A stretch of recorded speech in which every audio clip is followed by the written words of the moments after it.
Western Hemisphere, get a perspective on this area of the Gulf. We'll watch these later on.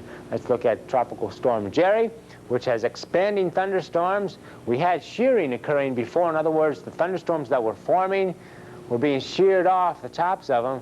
The storm center itself has now drifted north of the maximum shear zone, so the thunderstorms are not being ripped apart when they're forming anymore. You can see the latest few pictures here showing some pretty impressive thunderstorms. Now, appropriately called Built to Last. Our music correspondent Rona Elliott has a report. They are the object of the most fanatically long-lived devotion ever accorded a rock and roll band. They are the Grateful Dead.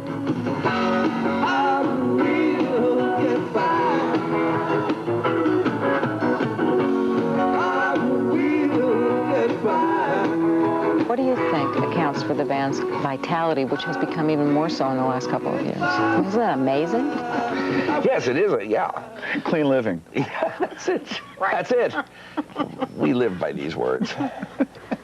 I mean, do you guys wonder at it yourself? Is it just amazing to you? Occasionally, but you know, for our experience has remained remarkably stable. I mean, we're looking at it at almost an audience that's like our original audience in a way, you know.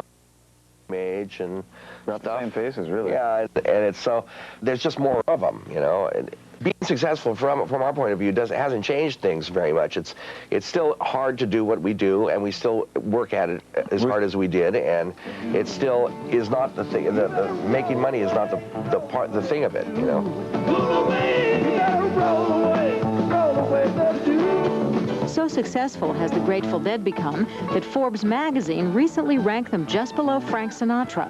At $25 million, they were one of the highest earners in the entertainment business last year. I mean, it's not as though we take home huge bundles of gold, you know, and big sacks. Oh, here's my share of the 25 million, you know. It costs us a lot of money to do what we do, so it's really, everything kind of stays about the same. We make more money and hire more people because we need a larger production to be able to reach the amount of audience which we now have, and so on and so on. So while the earnings go up, so do all the expenditures and everything else, and it really doesn't, it hasn't, I don't have my gold-plated Rolls Royce yet.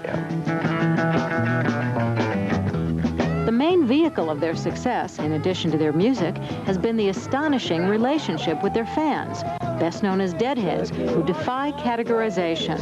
During the day, I'm a project manager at Genentech. We do research on new drugs and testing in humans.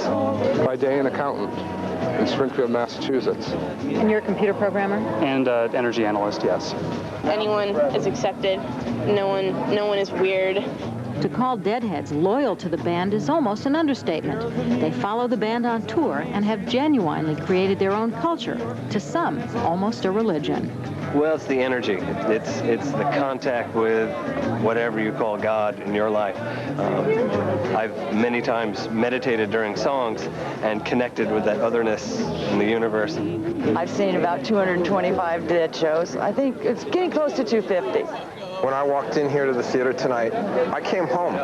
This is home for me, and I'm 3,000 miles from home. Basically, they focus a lot of energy on us, and we articulate it for them and give it back to them, and that increases their whatever it is that's cooking out there, and more energy bubbles off of them and comes to us, and we re-articulate it back out to them. It's a public service. Yeah. It's a public service, you know. It's like there's some people want to have an enjoyment ritual in their lives where they go and have a great time and feel good about stuff, and it helps them. It helps you in your life, you know. It's the music, the experience, the other people, and all the rest of that stuff. It's like church doesn't work anymore. You know what I mean? You know. After nearly a quarter century, almost no one is more surprised than the Grateful Dead that they're still around, with a new album they consider their best to date and a tour that keeps them on the road hundreds of nights a year. For the Grateful Dead, the unlikely heroes of rock and roll, the journey continues. For today, Rona Elliott, NBC News, Marin County, California.